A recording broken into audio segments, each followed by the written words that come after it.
that was a nice happy accident for sure.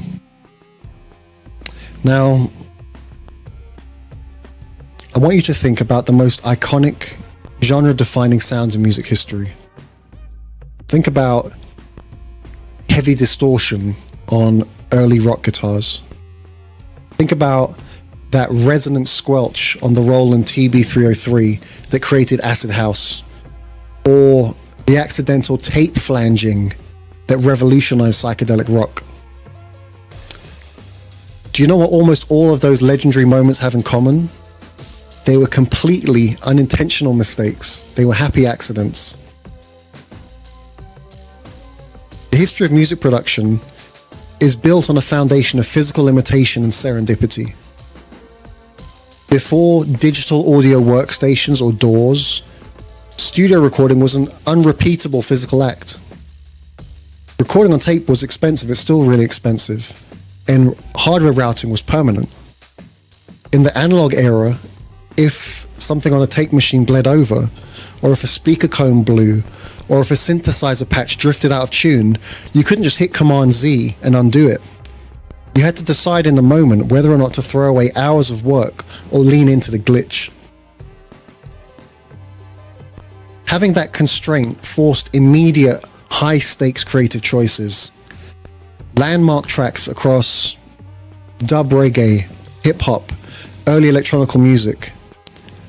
They were all built around hardware quirks, misrouted patch cables, and accidental overloads that could never be recreated the exact same way twice.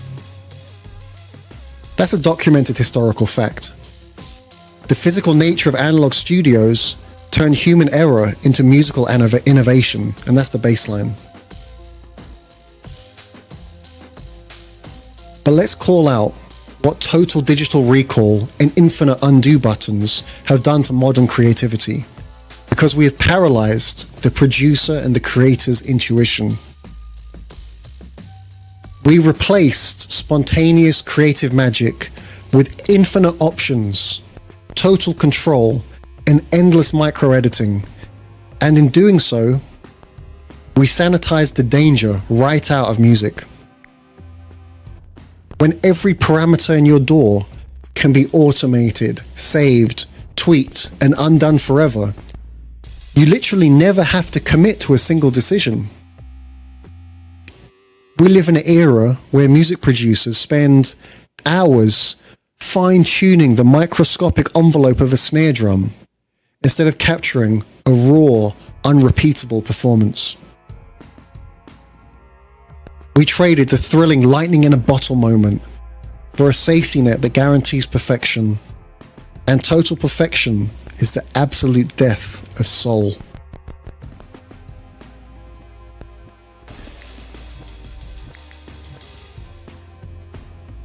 When a studio environment carries zero risk, it produces zero surprises. The classic genres we revere weren't built by people sitting in front of a computer screen paralyzed by choice and micro-editing 200 different plugins. They were built by people pushing physical gear to its breaking point, hitting a wrong button, and having the guts to say, wait, leave that in. We swapped the brilliant happy accident for calculated, safe, sterile control. Now, don't misunderstand me. I'm not saying we should throw away our DAWs and go back to razor blades and splicing tape. Digital audio workstations are incredible engineering achievements. Non-destructive editing, unlimited track counts, instant project recall has opened up music production to millions of brilliant minds who could never afford a $250,000 recording console. I'm not saying undo buttons are inherently evil, nor am I suggesting that modern digital tracks can't be innovative.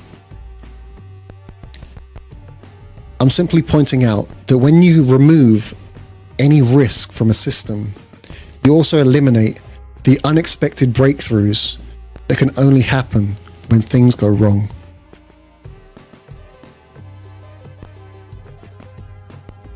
You don't have to abandon your software to see the truth. The history of music proves that mistakes birthed entire genres.